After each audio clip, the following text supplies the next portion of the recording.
Hi everyone, and welcome back to the channel. In today's video we're going to be talking about a concept that is important in Python but can be confusing sometimes. So what we're going to be talking about today is callback functions. Right? A callback function is a function that is passed as an argument to another function. Alright, and then by passing it as an argument to another function, it will be called later in the program. So that is why it is called a callback function, which means when the function you pass it to is being invoked, the one you pass to it will be invoked later, so it will be called back. So basically what it means is that instead of the function to decide everything it does, you allow another function, which we call the caller, to decide what to do by providing it with probably additional information. All right, so let's start simple. Just like in the last video on functions, we can create a function called greet. All right, and we know functions take arguments and they take parameters, and we pass arguments when using them. So I'll say username. All right, so username, I'll simply say print f-string hello name. All right, hello username. But now we are not going to call this function directly on its own. So what do? We give another function, all right, another function the ability to call it. So I'll say process greet. Let us call it that way. I'll say another function should process the greet function. So process greet. All right, and then we'll pass a callback to it. A callback, you can name it anything. All right, so we say it should receive a function, a callback function. So inside this process greet, we allow the user to input their username, their name. All right, so I'll simply say user should be equal to input what is your name.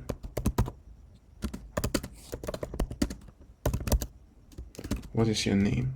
Now when the user has provided their name, we allow the callback function to perform its operation on that username. So we simply say user.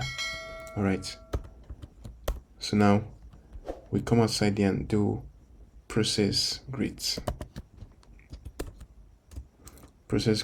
and then I pass greet to it.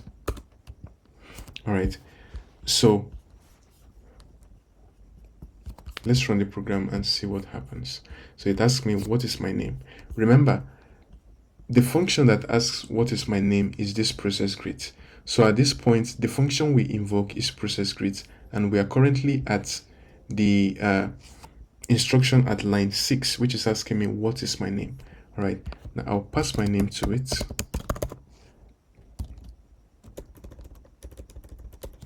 All right, I pass my name to it, and after passing my name to it, the process greet function will invoke the callback we pass to it, that callback being the greet function.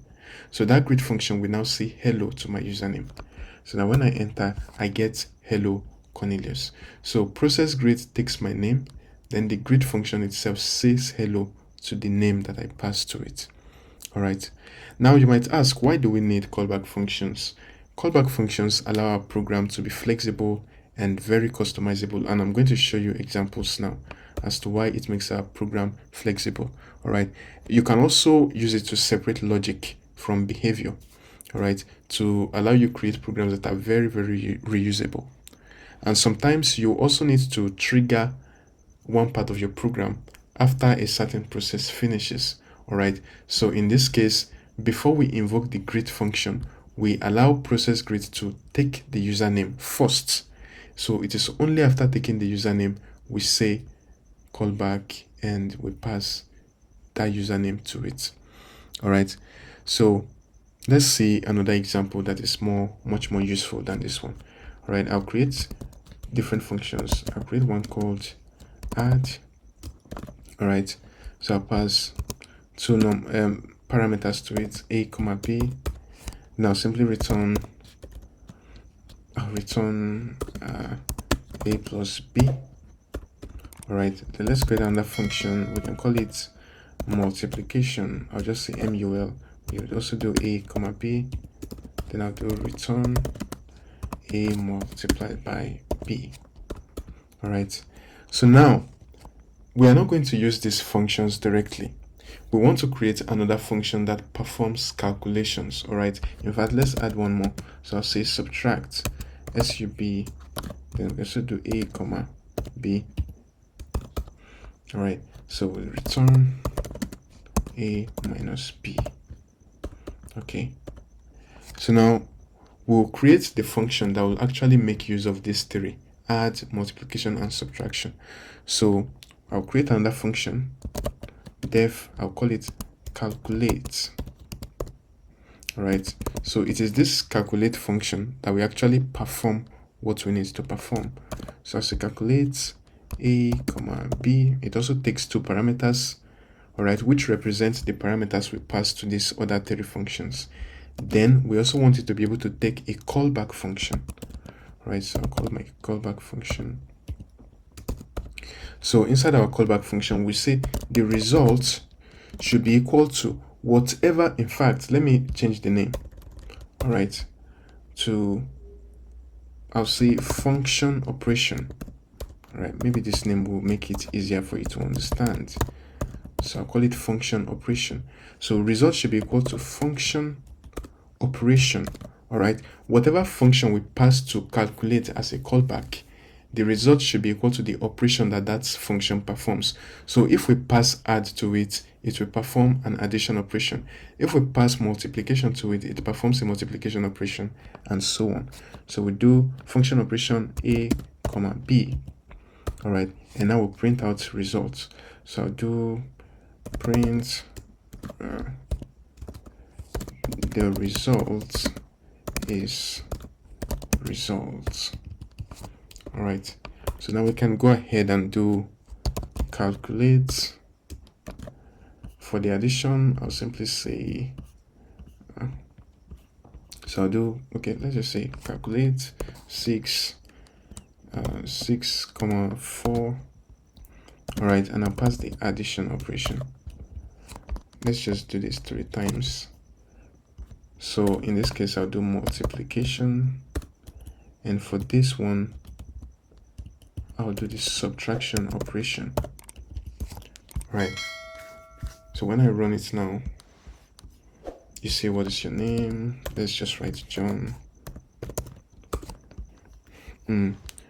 Missing 2 required positional argument. Oh, sorry, I made a mistake. I should not do this.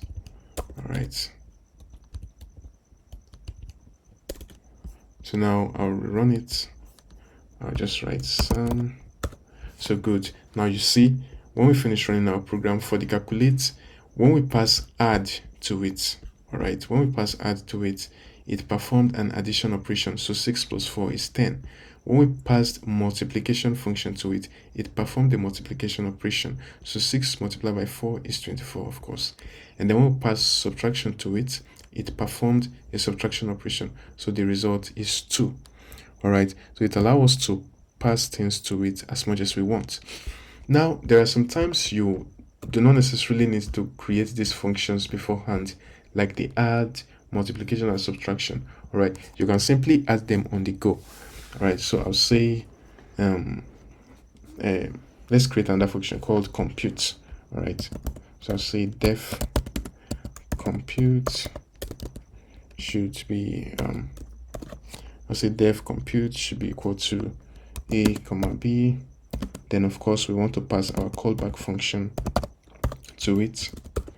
Then we say inside it we should simply print results, print callback. All right, I'll say f string the result of the operation is whatever callback is. So I'll do callback a comma b. All right, so now let's use it with lambda functions. Remember, lambda functions, in the last video I said lambda functions are functions that have no name. All right, we can also call them anonymous functions. So now I'll say compute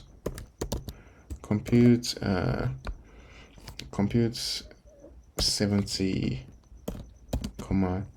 40, right? 70, 40. Then I'll create a lambda function for multiplication, right? So I'll say lambda x, comma y. Then we'll do full colon. We'll say x multiplied by y. All right. Then I can also do an addition operation plus. Good. So now when we run the program, right, so you see the result of the operation is 2800. When we do multiplication, 70 multiplied by 40, of course, is 2800. Then the result of the operation, which in this case is addition. All right, so we say the result is 110. All right, we say the result is 110. Good. So let's see one more example. I want to make use of time. All right, so we import time. Let me come up here and import time. Whenever you want to import, it's better to import at the top. Of course, you can import anywhere, but the best practice is to import at the top. So I import time. Then I'll come down here and do this. I'll create another function. I'll say notify. All right, so I'll say notify. I'll do print time is up. All right, so then we create another function that will make use of this. We call it timer.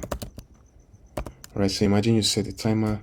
I'll pass the seconds I want, and then the callback function.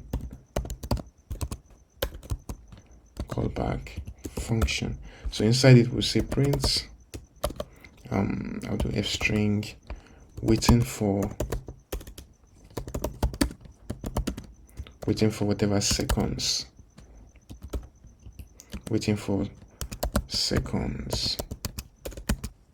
All right, and then what's the next thing we're going to do? So we're going to do time.sleep.